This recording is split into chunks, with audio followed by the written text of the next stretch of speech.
Hello दोस्तों, मैं वर्षा smart study 78 में आपका स्वागत करती हूँ। आज मैं लेकर आई हूँ राजस्थान का इतिहास। राजस्थान के इतिहास की कालीबंगा की जो सभ्यताएं हैं उसके मैं 20 क्वेश्चंस कराने वाली हूँ। तो वीडियो में लास्ट तक बने रहें और आप इसे टेस्ट के रूप में लगा सकते हैं। आइए चलते हैं नेक्स्ट। यहाँ से आपकी कालीबंगा से संबंधित आपके टॉप 20 क्वेश्चंस स्टार्ट होने वाले हैं। क्वेश्चन स्टार्ट करने से पहले आपका क्या स्कोर रहता है 20 में से आप मुझे कमेंट करके बता सकते हैं। यहाँ से अब क्वेश्चन स्टार्ट करते हैं। पहला क्वेश्चन आता है, कालीबंगा किस नदी के किनारे स्थित है। तो कालीबंगा किस नदी के किनारे स्थित है, इसमें हमें बताना है कि गंगा नदी के, यमुना के, घग्गर के, चंबल की कौन सी नदी है जहाँ पर कालीबंगा है। तो हमें बताना है इसका आंसर कौन सा सही रहने वाला है। तो इसका करेक्ट आंसर होगा घग्गर नदी। सी इसका करेक्ट आंसर होने वाला है क्योंकि वो घग्गर नदी के किनारे स्थित है हमारी कालीबंगा। अब चलते हैं सेकंड क्वेश्चन पर। सेकंड क्वेश्चन आता है हमारा, कालीबंगा किस राज्य में स्थित है। तो कालीबंगा कौन से राज्य में स्थित है। हरियाणा में, पंजाब में, राजस्थान, गुजरात। ऐसा कौन सा राज्य है जहाँ पर हमारी कालीबंगा है। तो कालीबंगा हमारी राजस्थान में है। राजस्थान में हमारा कालीबंगा देखने को हमें मिल जाती है। तो हमें इसका करेक्ट आंसर होगा सी। यह हमारे राजस्थान के हनुमानगढ़ जिले में है। इसका करेक्ट आंसर होगा सी। अब चलते हैं नेक्स्ट। तीसरे नंबर पे आता है हमारा, कालीबंगा सभ्यता किस काल की मानी जाती है। कौन सा काल है जहाँ पर हमारी कालीबंगा मानी जाती है। मौर्य काल की मानी जाती है, हड़प्पा काल की, वैदिक काल की और गुप्त काल की। ऐसा कौन सा काल है जहाँ हमारी काली सभ्यता मानी जाती है। तो इसका करेक्ट आंसर होगा हमारा हड़प्पा सभ्यता, क्योंकि ये हड़प्पा सभ्यता के बाद ही आई थी। तो ये हड़प्पा सभ्यता के बाद की काल सभ्यता मानी जाती है। तो इसका करेक्ट आंसर होगा बी। अब चलते हैं नेक्स्ट। अब आते हैं चौथे नंबर क्वेश्चन पर। कालीबंगा किस जिले में स्थित है। अभी मैंने बताया था कि ये राजस्थान में है, तो इसमें हमें जिला भी बताना है। तो इसमें हमें राजस्थान के ये कौन से जिले में है। तो बीकानेर में है, हनुमानगढ़ में है, नागौर में, झुंझुनू में है। कौन से ऐसा जिला है जहाँ पर हमारी कालीबंगा स्थित है। आपको राज्य में तो पता होगा कि राजस्थान में मैंने अभी ऊपर एक क्वेश्चन कराया है। तो अब आपका जो आंसर रहने वाला है वो रहने वाला है हनुमानगढ़। तो इसका करेक्ट आंसर होने वाला है बी। यह राजस्थान के हनुमानगढ़ में स्थित है। हनुमानगढ़ कहाँ पर है, राजस्थान के उत्तर की तरफ है। तो इसका करेक्ट आंसर होगा बी। अब चलते हैं पांचवें नंबर क्वेश्चन पर। पांचवें नंबर क्वेश्चन आता है हमारा, कालीबंगा का क्या अर्थ होता है। तो इसमें ये तो हमारा नॉर्मली क्वेश्चन है, कालीबंगा का क्या अर्थ होता है। तो काली मिट्टी, काला जंगल, काली चूड़ियाँ, काली नदी। तो इसका करेक्ट आंसर क्या रहने वाला है। तो इसका करेक्ट आंसर होगा हमारा काली चूड़ियाँ। तो कालीबंगा का अर्थ होता है काली रंग की चूड़ियाँ। जो हमारी काले रंग की चूड़ियाँ होती हैं उसे ही हम कालीबंगा के रूप में जानते हैं। इसका करेक्ट आंसर होने वाला है सी। अब चलते हैं नेक्स्ट। छठा नंबर क्वेश्चन आता है, कालीबंगा किस प्रकार की खेती के प्रमाण मिलते हैं। कालीबंगा में जो है का वो कौन से प्रमाण देखने को मिलते हैं। तो कालीबंगा में हमें कौन से प्रमाण देखने को मिलते हैं। तो पहले नंबर पे आता है हमारा, सिर्फ रबी की फसल मिलती है, सिर्फ खरीफ की फसल मिलती है, दोहरी खेती मिलती है, कोई प्रमाण नहीं मिलते। तो इसका करेक्ट आंसर क्या होने वाला है। तो इसका करेक्ट आंसर होने वाला है दोहरी खेती, क्योंकि वहाँ पर जो हमारी कालीबंगा थी वहाँ पर हमारी दोहरी खेती होती है। दोहरी खेती कैसी होती है। दोहरी खेती ऐसी होती है कि तब हमारी एक फसल के साथ जो अन्य फसल उगाई जाती है, एक साथ जो उगाते हैं ना बहुत सारी फसलें, तो उसमें दोहरी खेती, उसे दोहरी खेती कहते हैं। तो इसका करेक्ट आंसर होने वाला है सी, दोहरी खेती। अब चलते हैं नेक्स्ट। सातवें नंबर क्वेश्चन, कालीबंगा की प्रमुख विशेषताएं क्या है। कालीबंगा की प्रमुख विशेषता क्या होती है कि चित्रलिपि होती है, नालियों की जाल, अग्निवेदियों का समूह, तांबे के औजार। क्या है इसकी कालीबंगा की प्रमुख विशेषताएं। तो कालीबंगा की जो विशेषताएं थी वो हमारी अग्निवेदियों का समूह था। इसमें हमारा करेक्ट आंसर होने वाला है सी। तो इसका करेक्ट आंसर होगा सी, अग्निवेदियों का समूह। तो अब चलते हैं नेक्स्ट। आठवें नंबर क्वेश्चन आता है कि कालीबंगा की खुदाई किसने करवाई थी। तो कालीबंगा की जो खुदाई करवाई थी पहले किसने करवाई थी। आर.डी. बैनर्जी ने करवाई थी, बी.बी. लाल ने की थी, या फिर अमलानंद घोष ने की थी, या बी.के. ठापर ने की थी, बी.के. ठापर ने की थी। इनमें से हमें कौन सा करेक्ट आंसर होने वाला है। तो इसमें हमारी जो कालीबंगा की जो खुदाई की थी वो कालीबंगा की जो खुदाई की थी वो की थी बी.के. ठापर ने। तो इसका करेक्ट आंसर होने वाला है डी। तो इसका करेक्ट आंसर होगा डी, बी.के. ठापर इसका करेक्ट आंसर है। तो अब चलते हैं नेक्स्ट।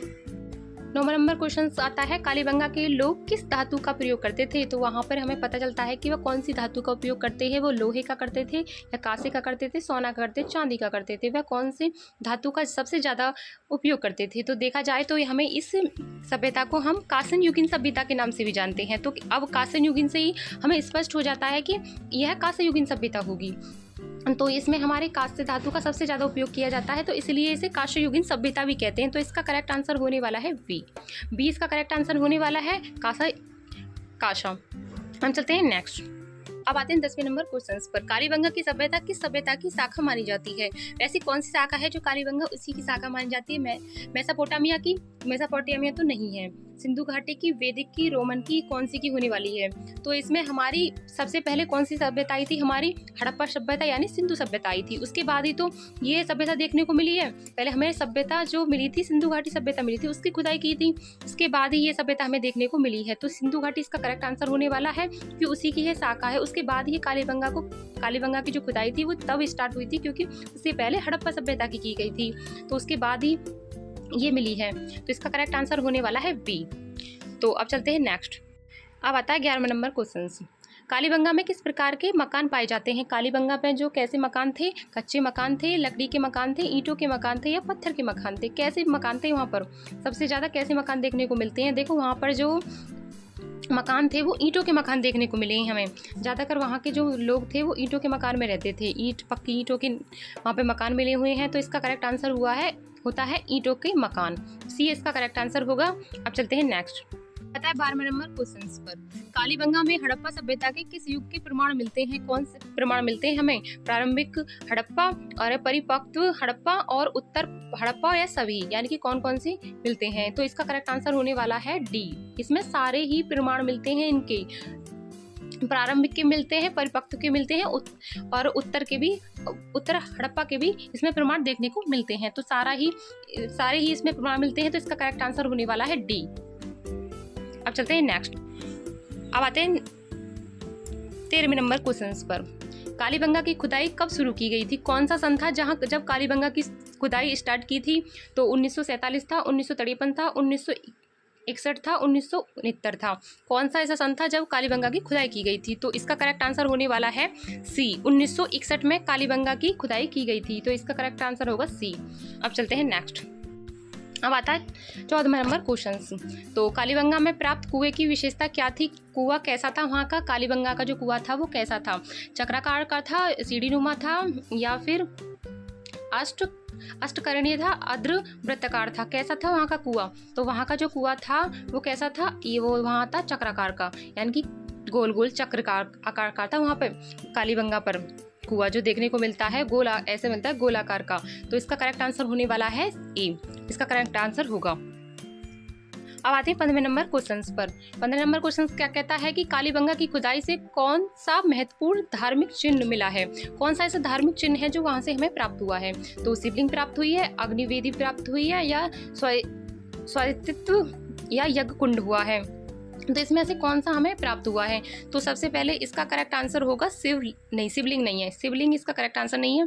तो इसका होगा अग्निवेदी। वहाँ पे हमें अग्निवेदी देखने को मिलते हैं। तो और सभी हमारे इसके गलत हैं और इसका करेक्ट आंसर होगा बी। इसका करेक्ट आंसर है। अग्निवेदी हमें देखने को वहाँ पर मिलती हैं। अग्निवेदी का चिन्ह देखने को हमें मिल जाता है वहाँ पर। तो अब चलते हैं 16वें नंबर क्वेश्चन पर। 16वें नंबर क्वेश्चन क्या कहता है कि 16वें नंबर क्वेश्चन पर कालीबंगा में किस मिट्टी का उपयोग ज़्यादा हुआ है? जो कालीबंगा थी उस पर सबसे ज़्यादा किस मिट्टी का उपयोग किया है? तो इसे अगर आपको याद नहीं है तो आप इसके नाम से भी स्पष्ट हो जाता है कालीबंगा। कालीबंगा पे काली ही मिट्टी मिलती है। तो काली मिट्टी ही इसका करेक्ट आंसर होगा। पीली मिट्टी नहीं है, पीली दोमट नहीं है, जलोढ़ मिट्टी नहीं है, बलुआ मिट्टी नहीं है। तो इसका करेक्ट आंसर होगा काली मिट्टी। तो इसे हम कैसे कालीबंगा, तो इसे मिट्टी की पहचान हम ऐसे कर सकते हैं। इसमें हमें काली मिट्टी देखने को मिली है कालीबंगा में। तो इसमें कालीबंगा इसका करेक्ट आंसर होगा। ए इसका सही आंसर है। अब चलते हैं नेक्स्ट। अब आते हैं 17 नंबर क्वेश्चंस पर। कालीबंगा की जल निकासी व्यवस्था कैसी थी? जल निकासी का मतलब होता है जहाँ से हमें जल निकलता है। जल निकलने की जो व्यवस्था थी वो कैसी थी? जहाँ से जल निकलता है वो जल निकासी बोलते हैं। तो वहाँ की जो व्यवस्था थी कैसी थी? भूमिगत थी या सतही थी? नहीं थी कि थी ही नहीं, प्राकृतिक जल बहाव थे, यानी प्राकृतिक की तरह जल बहाव होते थे। तो इसका करेक्ट आंसर होने वाला है सतही इसका करेक्ट आंसर भी। इसका करेक्ट आंसर होने वाला है वहाँ की जो व्यवस्था थी कालीबंगा की, वहाँ सतही व्यवस्था बनाई गई थी। तो इसका करेक्ट आंसर होगा बी। अब चलते हैं नेक्स्ट। 18वें नंबर क्वेश्चन पर आते हैं। कालीबंगा में मिली एक मुख्य विशेषताएं हैं। कालीबंगा में क्या चीज़ मिली है, उसकी क्या विशेषताएं हैं? चॉकलेट रंग की मिट्टी मिली है, चॉकलेटी रंग की मिट्टी मिली है या फिर इसमें लिखा है चॉकलेट रंग की मिट्टी, या फिर खेल सामग्री मिली है वहाँ पे, या जली हुई ईंटों की सड़कें मिली हैं, मिट्टी के पात्र मिले हैं। इसमें से क्या मिली है कालीबंगा में, उसकी क्या विशेषताएं हैं? तो सबसे ज़्यादा देखा जाए तो वहाँ पक्की ईंट तो थी ही, उसमें हमें जली हुई ईंट भी मिली हैं। तो ईंटों से तो याद हो सकता है कि इसमें जली हुई ईंट भी हमें देखने को मिली हैं, क्योंकि वहाँ ईंट मिली थी तो ईंटों से ही हमें इस तरह याद हो जाएगा कि जली हुई ईंट भी है वहाँ पर। तो इसका करेक्ट आंसर होने वाला है सी। अब चलते हैं 19 नंबर क्वेश्चन पर।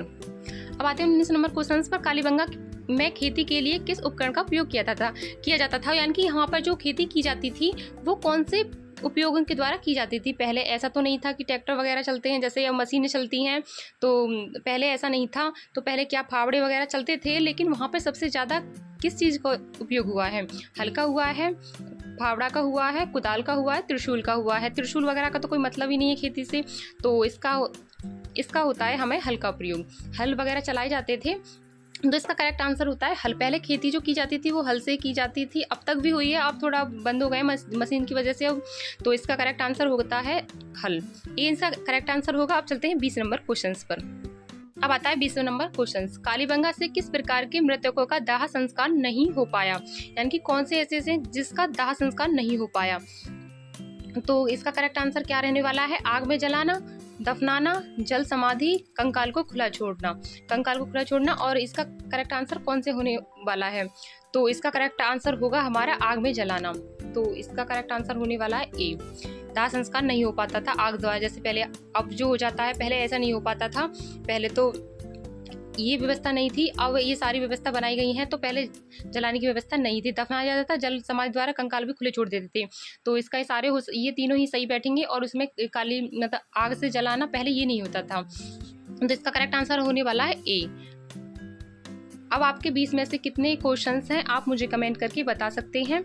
अब मिलते हैं नेक्स्ट वीडियो में क्लास 2 में।